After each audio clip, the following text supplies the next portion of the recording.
Salut à tous et bienvenue sur Automobile Propre. Mon nom est Andy David et aujourd'hui je suis à Turin en Italie sur le toit du Lingotto. Le Lingotto, c'est cette usine Fiat devenue aussi une piste d'essai sur le toit, un lieu assez unique.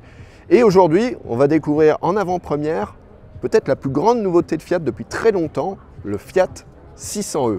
Mais avant de rentrer dans le détail et de voir la voiture débâchée, eh bien, je vous invite à vous abonner à la chaîne Automobile Propre et si vraiment vous êtes de très bonne humeur, à activer les notifications pour recevoir une alerte à chaque fois que nous publions un nouvel essai ou une nouvelle vidéo. Et là voilà, donc cette nouvelle Fiat 600 ou 600, on va faire un petit tour ensemble des détails.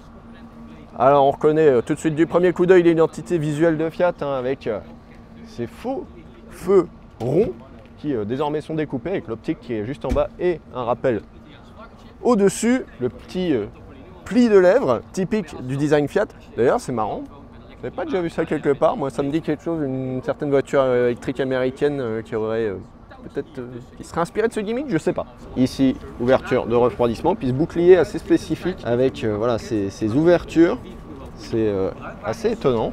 Alors petite question pour les gentologues, et je sais qu'il y en a qui m'écoutent. Est-ce que vous validez ou pas ce design bicolore, on va dire argenté et noir brillant, assez particulier? Un des petits détails stylistiques qui marque cette voiture, c'est les transitions entre les inserts qui sont mat, par exemple sur les passages de roues, ce qui est plus brillant, par exemple les rétros. Alors on voit mat ici, brillant ici. Voilà, c'est un des petits détails stylistiques qui est assez intéressant sur cette auto. À l'arrière, ça donne un peu l'impression d'être une très grosse Fiat 500 avec évidemment voilà, le bloc de phare qu'on reconnaît bien. Puis voilà, on a un aspect un peu mastoc, ça rappelle aussi le 500X qui est un petit peu plus ancien, qui est sorti en 2015. Évidemment, pas de sortie d'échappement. Le 600 qui est reproduit ici sur le pare-choc et le liseré tricolore italien. Alors un petit mot sur les dimensions. Alors c'est une voiture intéressante parce qu'elle signe le retour de Fiat sur le segment B. Le segment B, c'est la Clio, c'est la 208, etc. Et depuis la fin de la Punto, c'était dans les années 2000-2010, Fiat finalement en était complètement absent. Alors je vous donne les dimensions. Longueur 4,17 m, hauteur 1,52 m, largeur 1,78 m. Alors ça ferait rentrer éventuellement cette voiture dans le segment des SUVB, par exemple, en étant un poil plus petit qu'un Renault Captur ou un Peugeot 2008, mais à aucun moment dans sa communication, Fiat n'utilise l'appellation SUV.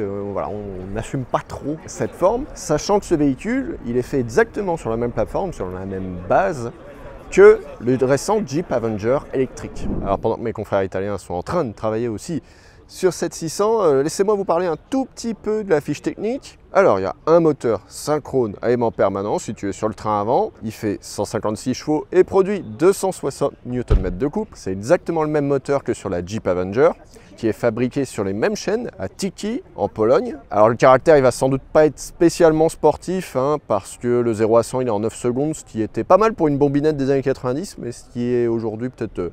voilà, on s'est habitué à ce chiffre avec l'électrification, mais le poids il est limité à 1520 kg, c'est 100 kg de moins qu'un Jeep Avenger, et ça va un avantage, c'est que ça va permettre peut-être de régler l'amortissement un petit peu plus souple, au bénéfice du confort. Allez, me voilà à bord de cette 600. Je vais être honnête avec vous, c'est pas le royaume de la finition. Quasiment tous les plastiques sont durs. Alors il y a du brillant, ça a l'air pas trop mal à première vue. Mais voilà, c'est pas très valorisant. Voilà, on a des petits... Ça c'est sujet à griffure. Allez, je vous montre quelques petits détails avec la caméra. Devant nous, un combiné d'instrumentation très simple, petit format, très lisible, avec la vitesse au milieu. Le niveau de charge de la batterie qui se trouve ici, c'est peut-être un peu petit. Petit volant de branche, un peu vintage, avec dessus les commandes pour le limiteur de vitesse. Ici, tout ce qui est fonction audio. On a un grand rangement assez pratique, avec ici un chargeur à induction au centre. Par contre, c'est peut-être pas génial à manipuler lorsqu'on arrive au péage. J'aime bien l'idée, mais je suis pas sûr qu'en termes d'ergonomie, ce soit le top absolu. Comme sur les Fiat 500, ici, voilà, vous avez les commandes de rapport avec D pour démarrer, évidemment, neutre, marche arrière et parking. Les commandes de climatisation sont physiques, ça se trouve ici. Et ici, l'écran de 10,25 pouces. Alors, voilà, on a les statistiques qui défilent. On va essayer de remonter. Alors, comment remonter?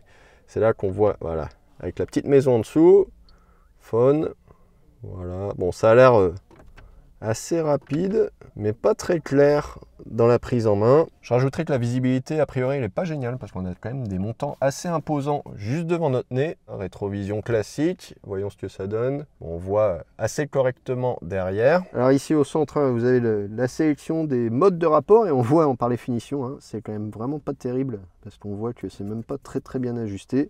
Donc ça, c'est dommage. La boîte à gants, c'est une surprise, vous allez voir. C'est incroyablement profond. Ça va, j'arrive pas à toucher le fond. Donc ça, niveau rangement, c'est plutôt pas mal. Sachez que Fiat s'enorgueillit d'avoir jusqu'à 15 litres de rangement à bord de cette voiture. Le coffre e-tube à 360 litres, ce qui est plutôt pas mal si on prend en compte la catégorie de la voiture. Et si on rabat la banquette fractionnable 60-40, on peut atteindre jusqu'à plus de 1200 litres de chargement. Alors il y a un détail qui mérite, c'est ça, c'est que le volant, il est réglable en hauteur, mais pas en profondeur. Et ça, je trouve ça très décevant sur une voiture moderne. Alors, me voilà aux places arrière. Je trouve que c'est pas mal en espace aux jambes. Le siège avant, il est réglé pour moi. Je fais 1m77 et je roule peut-être un petit peu plus avancé que la moyenne, mais voilà. J'ai 20 cm devant mes genoux, une aumônière pour ranger mes affaires. Et en garde au toit, c'est aussi pas mal du tout parce que j'ai, une dizaine de centimètres au-dessus de ma caboche. Par contre, et c'est assez rare et assez décevant sur un véhicule électrique, il y a un tunnel de servitude. Donc le 5e passager, si je me mets à sa place, il n'est pas franchement gâté. Et en plus, il y a une console centrale un petit peu proéminente. Heureusement, celle-ci est dotée d'un chargeur USB-C. La batterie lithium-ion nickel-manganèse-cobalt offre une capacité brute de 54 kWh. Il s'agit là des nouveaux accumulateurs que l'on retrouvera bientôt dans un autre modèle star de la galaxie Stellantis, à savoir la Peugeot i208. Selon Fiat, la 600e est capable de parcourir 400 km en cycle mixte WLTP et 600 km en cycle urbain. La consommation moyenne est annoncée juste au-dessus de la barre des 15 kWh au 100 km. La voiture est équipée de série d'un chargeur de 11 kW, autorisant une recharge à domicile ou sur une borne classique en 5h45. En courant continu, Turin annonce une crête de 100 kW et une recharge jusqu'à 80% en moins d'une demi-heure. Tout cela est évidemment à vérifier lorsque nous prendrons le volant dans quelques mois. Petite mention intéressante, la marque commercialisera en 2024 une Fiat 600 hybride. Les détails ne sont pas encore publics, mais il s'agira d'une hybridation légère 48 volts, à l'image de celle qu'on devrait justement retrouver sur la prochaine 208. Il ne s'agit donc pas d'un système complet comme sur les Clio E-Tech ou Toyota Yaris Cross. On devrait également découvrir à terme une Abarth 600e à vocation sportive et exubérante. Les premiers exemplaires seront fabriqués en juillet, ils arriveront courant octobre chez nous, mais on peut déjà commander la voiture sur le configurateur Fiat. Alors la voiture que vous voyez derrière moi, c'est la finition Red, qui sera l'entrée de gamme en début de carrière en France. Le prix de départ donc, de cette version d'entrée de gamme Red, il est fixé à 35 900 €. Alors ça peut paraître beaucoup, c'est un petit peu beaucoup, on peut retrancher déjà les 5 000 € de bonus d'état, et c'est moins cher qu'un Peugeot i2008 qui ne bénéficie pas justement de la nouvelle batterie qui apparaît sur ce véhicule et qui ne bénéficie pas non plus du nouveau moteur. Donc si on fait la comparaison avec le Peugeot, on est un petit peu en dessous. Voilà pour ce tout premier aperçu de cette Fiat 600 ou Seicento depuis Turin. J'espère que cette vidéo vous a intéressé. On peut en parler plus en détail si vous avez des questions dans les commentaires ci-dessous. N'hésitez pas non plus à vous reporter à l'article qui est publié sur Automobile Propre. Et vous pouvez également vous abonner à la chaîne pour recevoir nos vidéos dès qu'il y a un nouvel essai ou une nouvelle présentation comme aujourd'hui. Allez, à très vite. Ciao.